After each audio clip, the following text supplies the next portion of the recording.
Hey Jamie, I'm Tanya. I'm returning your call. I got your message about your inquiry to be a foster parent. When children come into care, they've experienced grief and loss. They're oftentimes sad or angry. Most children that come into foster care, the only place they want to be is home with their family.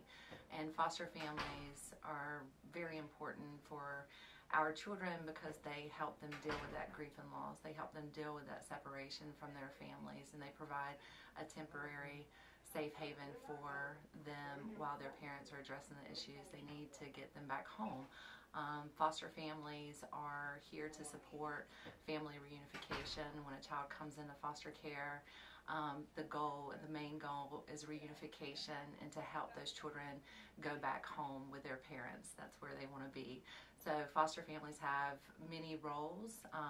They co-parent, which we call shared parenting. They work together with the foster parents to achieve permanency for the children. And as I said before, reunification is the primary goal for children that come into foster care. Sometimes children are not able to go home for whatever reason. In cases like that, we're looking for identifying relatives, caregivers, people that have relationships with these children to provide permanency for them. However, if there's no identified relative, no appropriate relative, or no willing relative to provide permanency for children in our care, then foster families that have developed relationships with these children are given the opportunity to adopt these children and provide permanency for them. So foster families, we're looking for foster families that can meet the needs of our foster children, and we want foster families that look like our children. So we need foster families of African American families, we need Hispanic families, we need white families, we need single parents, single foster mothers, single foster dads, two-parent household. It doesn't matter your education level or how much money you make. If you can just open your home and your heart to a child that needs a temporary place to be safe until their parents can get them home. So we're the Allreds. My name's Michael. This is my wife Jennifer, my son Jacob, my daughter Amber, and Misty, my other daughter, and Andrew, my oldest son, who's currently in the Marines, and Nasir is one of our former foster child that still stays around quite often. So Jennifer and I first started entertaining the idea of fostering kids. We got into it originally. We was going to adopt one child, a sibling for Jacob, and it didn't quite work out that way. We was going to adopt one smaller child.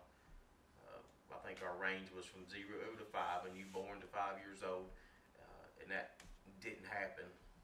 The story that we had planned is not the story that we are telling you about today. As the time went by, I think Jacob mentioned one time he wanted an older sibling. He wanted a big brother. So we accomplished that for him, and the next, Amber and Misty come along, and it was just one of those things that we had to do it. So we went from one child to 4 pretty quick. We continued to take foster placements even though we had those that we adopted, because when we had Andrew placed with us at 18, we learned a lot from him and learned a lot about being an older child in the foster care system. They're not as sought after. So we decided that we would be a haven for those teenagers. So we've had quite a few teenagers come through. And we are right now, that's our calling, is to have placement for the teens. Because, you know, when you get into fostering, most everybody's story is the same. They're after the newborn child, or just like we were, the 0 to 5. But I guess as we got into it a little bit further, we decided that, you know, we don't have to change diapers anymore, and we can just move on to teens that they can tell you what's wrong, and, you know, carry on a conversation with you. And, you know, honestly, in the beginning, we decided we didn't know that we'd be able to do it. I mean, we didn't even have a teen of our own. And when Andrew come, that was our first experience with teens, and it was successful. And so we just the teens are sort of like the forgotten ones in foster care because everybody does want that baby, and that just ain't what happened with us. The teenagers want a placement. I mean, they want a home just as much as a smaller child does. And it's tough to watch them go from placement to placement. It does affect their behavior, and it does affect their ability to trust in people. But when they do get that placement with a family that seriously wants to have them around and wants to take care of them and have them as part of their family, their whole demeanor and their whole behavior start to change for the good. And it really taught Mike and I a lesson that we did put ourselves in a little bit of a window, a small window, of what we thought was going to work for our family. So what I tell other foster parents and other prospective foster parents all the time, don't box yourself in that tightly. You don't know what opportunity you're going to miss, and what child you're supposed to have, and what age they're supposed to be, and what gender they're supposed to be. You're going to make a connection with a child, and it may not be in that little 2 to 5 or infant age range. It could be a lot older. And there's no doubt there's a lot of people out there that say, how can I do this? So I like to let you know that we were in that same boat. We didn't know for sure that we could do it, but we did know that we had a passion for kids, and sometimes the passion is all it takes. There's no guidebook out there that says how you're going to raise kids, because when you have your first child, you're experiencing new things. You don't know how to raise them. You do things that your parents did, and you hope it's right. And foster kids are no different. If you got love in your heart, you can do this. And the local Department of Social Services provides enough training and teaching that they are going to help you along the way for different things, behaviors, and that sort of thing. And there's so many resources in the community. They're not right out there in common knowledge. You do have to do your work. You do have to research, but it's worth it. It's worth it for the kids. And I know looking back, I think we said the same thing with the 12-week-old as we said the 18-year-old when the first day they come to our home, and it was like, what do we do with it? We didn't have that experience, so they had to learn us, and we had to learn them, and we both had to learn from each other. And I continue to learn from our kids, and our kids that are adopted are the best resource that we have for kids that are coming in to our home. And I at times try to think how other people see it, because you hear so many times they say, well, I can't do that because I'll get attached and the child will leave, and you do get attached, and there's a possibility that a child can come to your house and you get attached, and then all of a sudden one day your job is done and they move on. And is it hard? Yeah, it's hard, but you're supposed to be attached. You're supposed to be attached. You're supposed to care that much. And the thing about it is, would you rather lose that attachment or not to have that attachment at all? Right. And we choose to have that attachment and just take it wherever it goes. And the same is to be said for building relationships with biological parents. They are in bad situations from things that we have no control over and their kids have no control over. And shared parenting is something that we have found out gives the kid a better chance to acclimate to another home. And so opening your doors and opening communication with the biological family, we have been able to do that with most of our kids. And our kids that we have been able to do that with, the trust has come a little bit easier because they know we've taken time to open that door. Okay, for those that are still in doubt or have any question about can I do this or whatever. Let me tell you about some rewards that you get. Recently, me and my two daughters did a daddy-daughter dance. It's the first time we did a daddy-daughter dance. That was something different. That was buying a tux and going through the whole 9 yards. Had a great time. My oldest daughter, Amber, says, we'll dance again, maybe at her wedding. I said, that's fine. When you turn 35, we'll dance again. I mentioned my older son, Andrew, who's in the Marines. He sort of followed in my footsteps. When I went to the recruiter with him, they asked him why he wanted to be in a Marine. He said,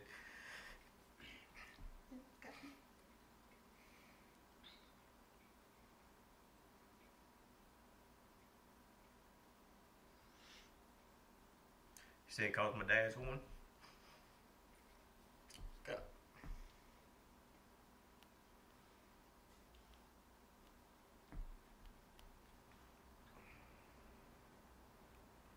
It's important to say a lot of times that there are siblings that come into foster care.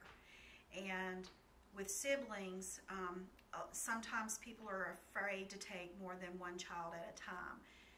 Siblings need to stay together as much as possible, and I know that's a goal, and if at all possible they do stay together. And our girls are siblings, and they are better for being together, and they have been able to go through this journey of adoption and now growing up, you know, to be beautiful young ladies together. They weren't always best of friends. They fought like cats and dogs. They're girls. They're dramatic. That's, you know, what happens. But now they're laughing, they're giggling, they're spending more time with each other than they are without each other. And that's because they were able to be placed in the same home. So that's pretty important to us. We've had other siblings that have been separated, and it's been tough for that child. They always worry about their other sibling. So if you're able to take a sibling group, it's pretty important to keep them together for their mental and their healing. You just got to jump in, take the leap. I mean, they're kids. In the long run, they're just kids. And if you can provide a home for them out of love, then you got the opportunity to change a young child's life. Even if it's just for that month or two, you have that opportunity. If it's 3 weeks, you may say something that may change that child forever. So my son wanted a brother, so we decided to do foster, but right as we got our license, my husband and I divorced. And so I was like a little upset about that. And I was not sure I could foster. I didn't really think about it. So they were like, "Are you sure?" And I was like, "I can't do this." And they were patient with me. They said, "Let's give it like 6 months and see how you feel." And I actually, when I told my son, you know, he actually cried because he wasn't going to get a brother. He was already upset about his dad leaving, and now he wasn't going to get a brother. Was like, I couldn't not do it. So 6 months later, we got our first call, and we took in a little boy who was 6, and his circumstances were such that he didn't have anyone to go to and needed to stay with someone for a while. So he came and stayed with us for 6 weeks, and it was quite an adventure. It was different having this little boy come and stay with us, having to deal with his issues, and then to find out what issues we had as a family. But it was fun. We really grew. He used to get up in Owen's face, and my son is Owen, and he would get up in Owen's face and just annoy him. And Owen really had to learn, because he's the baby, you know, he also had to learn how to deal with annoying little brothers and what that looks like, and having to put up with people and stuff like that. So, but we've learned lots of lessons from fostering. We've had lots of really good experiences. After him, we had another little placement, and this little guy came to us. He was just over 2, which we didn't really want necessarily anyone that young. So it was like, a little bit shocking for me. I hadn't done diapers in a while and stuff like that. So he was just over 2, and he was a little Houdini. He could get out of anywhere. So we had to put locks at the top of the doors so that only like big people could reach him. But he would we had to put him way at the top because otherwise he would move chairs and like he would get up on stuff. Couldn't talk, but man, the kid could get into anything. So he was never allowed to be alone. And but it was a good experience for our family in that we were bringing groceries in one time, and I left Catherine outside with him, and I'm like, make sure the baby comes up with you.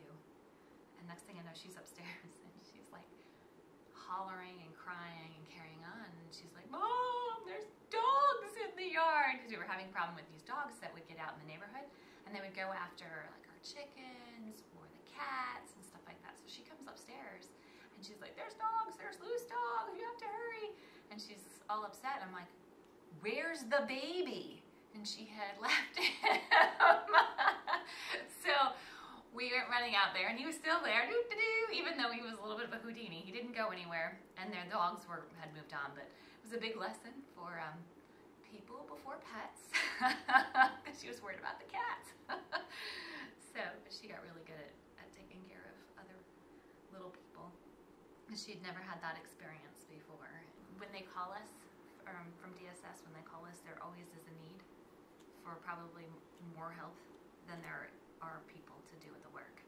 And a lot of times I'll talk to people when they find out that I foster, or well, mostly the fostering part of it, but when they find out that I foster, they always tell me that they're like, oh, that's so brave of you.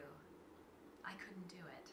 And I'm like, I don't understand that, because they're like, but it would hurt so much if that child has to return. So you would rather have a kid be miserable because you don't want to get hurt? I just don't understand the process to me. But when some of my kids came to stay with me that are fosters, and they don't stay, they go back home. Most of my kids have gone back home. It's just MJ that stayed. But the important thing with the fostering is that we can give them as much as love and stability and get them the best foot forward in life that we can while we have the opportunity. And then when they go home, you can only hope for the best. And if they ever come back, well then maybe they can come back to you because you have that relationship with them. I've done a lot of shared parenting where my kids, when they do return home, I'm allowed to go visit with them, and they're able to come to me. So if mom or dad need a sitter or something, they can come over. So you don't lose your complete connection. Nobody loses in that situation. That's what I like about fostering, is that you can make it go both ways. And then sometimes when people are foster parents, for whatever reason, it hasn't worked out. And then these poor little kids have to move. And it's so not fair. It's hard enough to think of a small child being torn from their home, though it may be difficult for them there. Maybe there's neglect, maybe there's abuse, there's whatever going on in their home. It's the only home they know, and that's all they know. So and of course, you always love your parents, and so it's really important for us to offer homes where these kids can come and be accepted for who they are and loved. I would say that our family has gained more than we have ever given from the children that have come into our home. We have grown in ways that we didn't know we would, and we have learned more about compassion and love and being able to help others and just about ourselves and where we need to grow. And so, because it is a challenge, and so sometimes you're like, ooh, okay, learning how to stretch, learning how to deal with other people's problems, because you get all, and then a difference in just cultures, like, and I don't mean culture as in like ethnicity culture, but more like your family culture. You come into my home, and all of a sudden, it's a whole new set of rules that you didn't have before, and to learn those unspoken rules and stuff, and to be able to be patient with each other while we learn those. It's been fun and interesting sometimes, right?